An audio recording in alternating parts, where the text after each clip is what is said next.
They say the most terrifying experiences happen when you least expect them.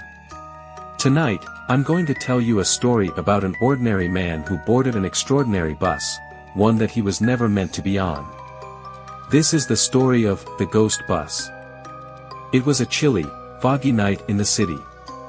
The kind of night where the mist clings to the ground, and every shadow seems to dance just beyond your vision. Our protagonist, let's call him John, had just finished a long day at work. He was tired, drained, and all he wanted was to get home. But fate had other plans. John waited at the bus stop, his breath visible in the cold air. The streets were unusually empty, with only the occasional car passing by. He checked his watch, midnight. The last bus was running late. Just as he considered calling a cab, he heard it. The distant rumble of an engine, growing closer. A bus, barely visible through the fog, appeared from around the corner. Relieved, he flagged it down. The bus hissed to a stop, and the doors creaked open. John stepped inside, immediately noticing how old and worn the bus looked. The seats were tattered, the lights dim, casting eerie shadows across the floor. But he was too tired to care. He paid the driver, a pale, silent man who didn't even glance his way, and took a seat near the middle of the bus. As the bus pulled away from the stop, John noticed something strange. The bus was almost empty. Just a few other passengers, sitting still, staring straight ahead, their faces hidden in the dim light. An uncomfortable silence filled the air, broken only by the soft hum of the engine. John tried to shake off the unease, telling himself it was just the lateness of the hour playing tricks on his mind. But as the bus drove on, things began to feel wrong. The usual route seemed to stretch endlessly, with no familiar landmarks in sight. The streets outside were deserted, and the fog thickened, obscuring everything in a white haze. John's discomfort grew into dread.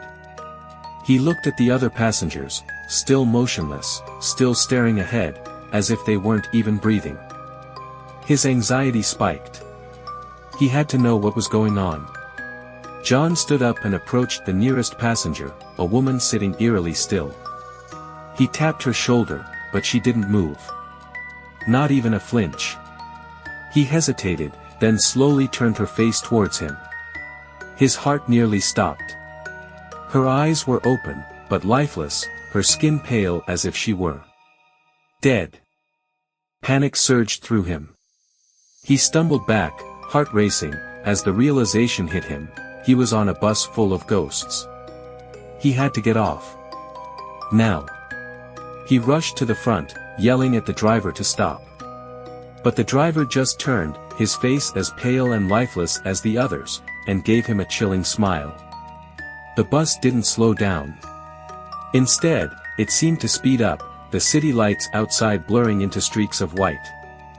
With no other option, John reached for the emergency exit.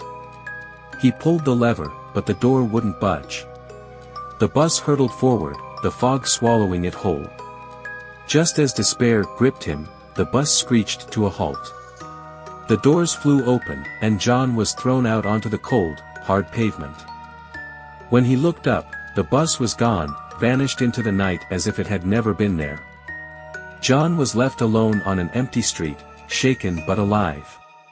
He never spoke of that night again, but he knew he had escaped something beyond this world.